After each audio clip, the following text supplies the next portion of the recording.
আজকে আমাদের রেসিপি দুধ শুক্তো। তো চলুন শুরু করা যাক। এর জন্য আমি প্রথমে সবজিগুলোকে কেটে নিয়েছি। সবজির মধ্যে ছিল আলু, বেগুন, পেঁপে, গাজর, কাঁচকলা, বিন, সজনে ডাঁটা আর উচ্ছে। এগুলোকে বেশ ভালো করে কেটে নিয়েছি আর নিয়েছি কিছু বড়ি।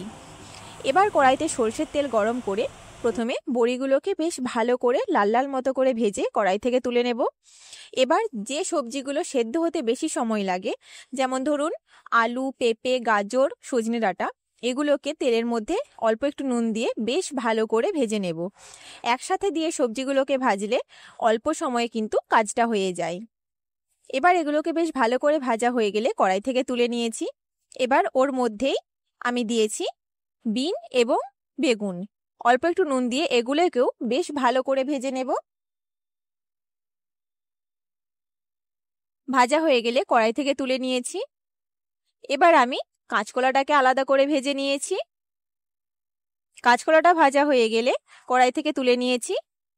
এবার আমি শেষে উচ্ছেটাকে ভেজে নিয়েছি। চেষ্টা করবেন উচ্ছেটাকে কিন্তু সবার শেষে ভাজার। এবার কড়াইতে সরষের তেল গরম করে তার মধ্যে দিয়েছি তেজপাতা, পাঁচফোড়ন এবং কয়েকটা চেরা কাঁচা লঙ্কা। কাঁচা লঙ্কাটা কিন্তু একদম অপশনাল, আপনারা দিতেও পারেন আবার নাও পারেন। এবার আমি এর মধ্যে দিয়েছি কিছুটা আদা বাটা। আদাটাকে বেশ ভালো করে ভাজা হয়ে গেলে আমি এর মধ্যে দিয়েছি কিছুটা পোস্ত বাটা আর কিছুটা সর্ষে বাটা। এবার পুরো মশলাটাকে বেশ ভালো করে কষিয়ে নেব যতক্ষণ না মশলা থেকে ভালোভাবে তেল ছেড়ে দেয়। মশলাটা কষানো হয়ে গেলে আমি ওর মধ্যে ভেজে রাখা আলু, পেঁপে, গাজর আর সজনে ডাঁটাটাকে দিয়ে বেশ কিছুক্ষণ ভালোভাবে কষিয়ে নেব। কষানো হয়ে গেলে আমি এর মধ্যে বাকি ভেজে রাখা সবজিগুলো, যেমন কাঁচকলা, উচ্ছে, বেগুন, বিন, এগুলোকেও দিয়ে বেশ ভালো করে কষিয়ে নিয়েছি। এবার এর মধ্যে দিয়েছি অল্প করে জল আর কিছুটা দুধ। এবার একটু লবণ দিয়ে বেশ কিছুক্ষণ ফুটিয়ে নিয়েছি। ফুটে গেলে আমি এর মধ্যে ভেজে রাখা বড়িগুলোকে দিয়ে দিয়েছি।